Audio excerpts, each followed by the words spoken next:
राधे राधे भक्तों, जय श्री कृष्णा, जय श्री राधे भक्तों। आज मैं आपको वैशाख मास महात्म का 24वां अध्याय सुना रही हूँ। भगवान की कृपा है तभी तो आप साक्षात यह पाठ सुन रहे हैं। वैशाख का महात्म सुनना कोई साधारण कार्य नहीं है। यही प्रभु की भक्ति होती है कि हम इसको सुन पा रहे हैं। अपनी पुण्य और भक्ति को बढ़ाने का यही पावन महीना है। इसी महीने में हमें अपने कर्मों को और ज़्यादा बढ़ाना है। कल के अध्याय में हमने सुना था कि वर्ण की सुंदर कथा को कैसे उसने अपने पितरों को नरक से मुक्ति दिलाई। आज के अध्याय में हम द्वादशी का महत्व जानेंगे। सुखदेव जी बोले कि जो मनुष्य अक्षय तृतीया को सूर्योदय काल में प्रातः स्नान करते हैं और भगवान विष्णु की पूजा करके कथा सुनते हैं, मोक्ष के भागी होते हैं। जो इस दिन श्री मधुसूदन भगवान की प्रसन्नता के लिए दान करते हैं, उनका यह पुण्यकर्म भगवान की आज्ञा से अक्षय फल देने वाला होता है। वैशाख मास की पवित्र तिथियों में शुक्ल पक्ष की द्वादशी समस्त पाप राशि का विनाश करने वाली होती है। शुक्ल पक्ष की द्वादशी को योग्य पात्र के लिए जो दान दिया जाता है, उसके एक एक दाने में कोटि कोटि ब्राह्मण भोजन का पुण्य मिलता है। शुक्ल पक्ष की एकादशी तिथि में जो भगवान विष्णु की प्रसन्नता के लिए जागरण करता है, वो जीवन मुक्त होता है। जो वैशाख की द्वादशी तिथि को तुलसी के कोमल पत्तों से भगवान विष्णु की पूजा करता है, वो समूचे कुल का उद्धार करके बैकुंठ लोक का अधिपति होता है। जो मनुष्य त्रयोदशी तिथि को दूध, दही, शक्कर, घी और शुद्ध मधु, इन पांचों चीजों से शुद्ध होकर भगवान विष्णु की प्रसन्नता के लिए उनकी पूजा करता है तथा जो पंचामृत से भक्ति पूर्वक श्री हरि को स्नान कराता है, वो संपूर्ण कुल का उद्धार करके भगवान विष्णु के लोक में प्रतिष्ठित होता है।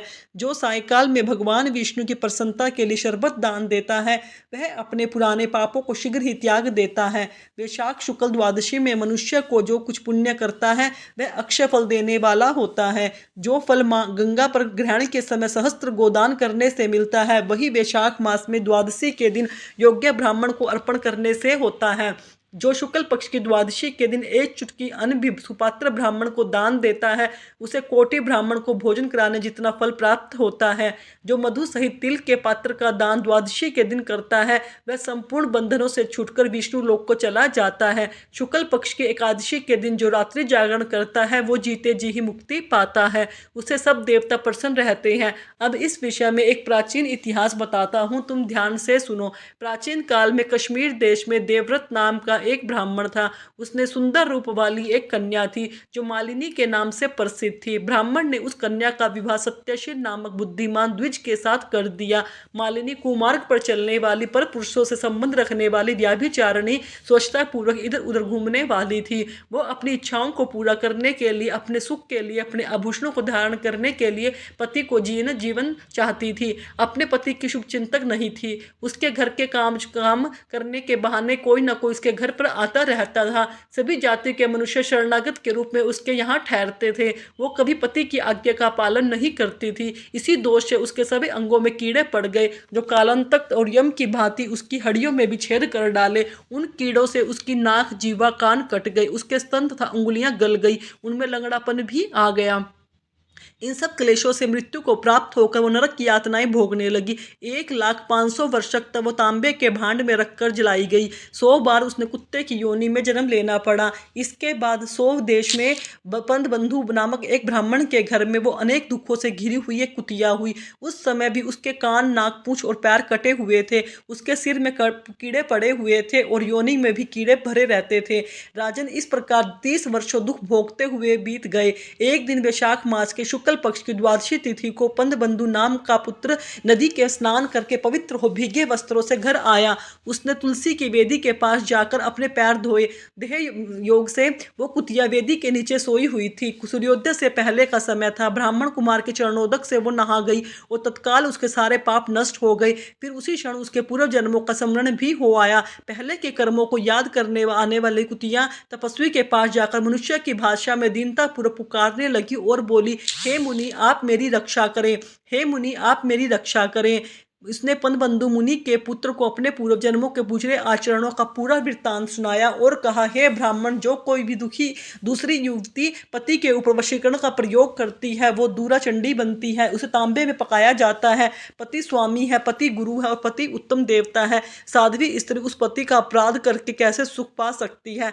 पति का अपराध करने वाली स्त्री सैकड़ों बार पशु या पक्षियों की योनि में और अरबों बार कीड़ों की योनि में जन्म लेती है। इसलिए स्त्रियों को सदैव अपने पति की आज्ञा का पालन करना चाहिए। हे ब्राह्मण, आज मैं आपके सम्मुख आई हूँ। यदि आप मेरा उद्धार करेंगे तो मुझे पुनः इसी यातना का पूर्ण नहीं आना पड़ेगा। हे विप्रवर, आप मुझ पर पापचारिणी को वैशाख शुक्ल पक्ष में अपना पुण्य प्रदान करके अपने मुझे उत्तम स्थान दीजिए। आपने जो पुण्य की वृद्धि करने वाली द्वादशी की है उसमें स्नान, दान, अन्न भोजन करने से जो पुण्य हुआ है उसे मुझ दुराचारिणी का भी उद्धार हो जाएगा। हे महाभाग, हे दीनवत्सल, मुझ दुखिया के प्रति दया कीजिए। आपके स्वामी जगदीश्वर जनार्दन तीनों लोकों के रक्षक हैं, उनके भक्त भी उन्हीं के समान होते हैं। हे दीनवत्सल, मैं आपके दरवाजे पर रहने वाली कुतिया हूँ। मुझ दीनों के प्रति दया कीजिए, मेरा उद्धार कीजिए। उसके इस प्रकार के वचन सुनकर मुनि के पुत्र ने कहा, हे कुतिया, सब प्राणी अपने किए हुए कर्मों के ही फल भोगते हैं। जैसे सांप को दिया हुआ मीठा दूध भी सांप के जहर की तरह होता है, उसी तरह मनुष्य को अपने कर्मों को अपने आप ही भोगना पड़ता है। मुनि कुमार के ऐसे कहने पर कुतिया दुख में डूब गई। उसके पिता के पास जाकर रोते हुए बोली, हे पद्म बंधु बाबा, मैं तुम्हारे दरवाजे की कुतिया हूँ। मैंने सदा तुम्हारी झूठन खाई है, मेरी रक्षा करो, मुझे बचाओ, मेरी रक्षा करो। गृहस्थ महात्मा के घर जो पालतू जीव रहते हैं उनका उद्धार करना, यह वेद देवताओं का मत है। चंडाल, कौवे, कुत्ते यह प्रतिदिन ग्रस्तों के दिए हुए टुकड़े खाते हैं, इसलिए उनकी दया के पात्र हैं। जो अपने ही पाले हुए रोग आदि से ग्रस्त और असमर्थ प्राणी का उद्धार नहीं करते वह नरक में पड़ते हैं। यह विद्वानों का मत है। दयालु होने के कारण आप मेरा उद्धार कीजिए। दुख से आतुर हुई कुतिया की यह बात सुनकर घर में बैठे हुए मुनि के पिता तुरंत घर से बाहर निकले। उस समय पद्म बंधु जी ने अपने पुत्र से पूछा कि यह सब क्या वृत्तांत है। तब पुत्र ने ये सब बात सुनाई। उसे सुनकर पद्म बंधु जी बोले, बेटा, तुमने कुतिया से ऐसा वचन क्यों कहा? साधु पुरुषों के मुंह से ऐसी बात शोभा नहीं देती। बस देखो तो सब लोग दूसरों के उपकार करने के लिए हमेशा तैयार रहते हैं। चंद्रमा, सूर्य, वायु, रात्रि, अग्नि, जल, चंदन, वृक्ष, साधु पुरुष सदा दूसरों की भलाई में लगे रहते हैं। दैत्यों के महाबली जानकर महर्षि दधीचि ने देवताओं का उपकार करने के लिए दयापूर्वक अपने शरीर की हड्डियां दे दी थी।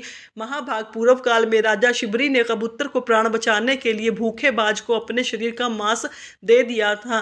पहले इस पृथ्वी पर जिमवत नामक वाहन नामक राजा हुए। उन्होंने एक सर्प के प्राण बचाने के लिए गरुड़ जी को अपना जीवन समर्पित कर दिया था। इसलिए विद्वान ब्राह्मणों को दयालु होना चाहिए। क्या इंद्रदेव शुद्ध प्रस्थान में ही वर्षा करते हैं, अशुद्ध प्रस्थान पर नहीं करते? क्या चंद्रमा चंडालों के घर में प्रकाश नहीं करते? इस प्रकार बार बार प्रार्थना करने पर इस कुतिया को मैं अपने पुण्य का इस प्रकार उद्धार करूंगा। इस प्रकार कह के पद्म बंधु जी ने संकल्प लिया और हाथ में जल लेकर बोला, हे कुतिया, ले, मैंने अपने द्वादशी का महापुण्य तुझे दे दिया। ब्राह्मण के इतना कहते ही कुतिया ने सहसा अपने प्राचीन शरीर का त्याग कर दिया और दिव्य देह धारण करके दिव्य आभूषणों से विभूषित होकर दसों दिशाओं को प्रकाशित करती हुई ब्राह्मण की आज्ञा से स्वर्गलोक को चली गई।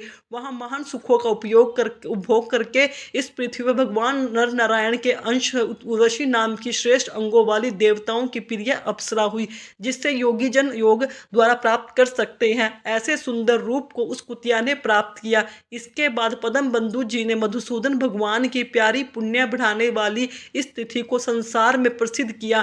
करोड़ों सूर्य ग्रहण और चंद्र ग्रहण से भी अधिक पुण्य देने वाली और सब यज्ञों से अधिक ऐसी यह तिथि उस ब्राह्मण ने तीनों लोकों को सिद्ध कर दी। वैशाख मास, अध्याय 24 संपूर्ण समाप्त। कल के अध्याय में आगे की कथा सुनेंगे। भक्तों, यह जीवन क्षणभंगुर है। सिर्फ अंतिम दौर पर हम खड़े हैं। हमें ज़्यादा से ज़्यादा प्रभु के नाम जाप सुमरण करना है। हमें अपने महामंत्र का जाप, जो मैं आपको हर वीडियो में बताती हूँ, हरे कृष्ण कृष्ण कृष्ण हरे हरे, हरे राम राम राम हरे हरे। इस महामंत्र का हमें ज़्यादा से ज़्यादा जाप करना है।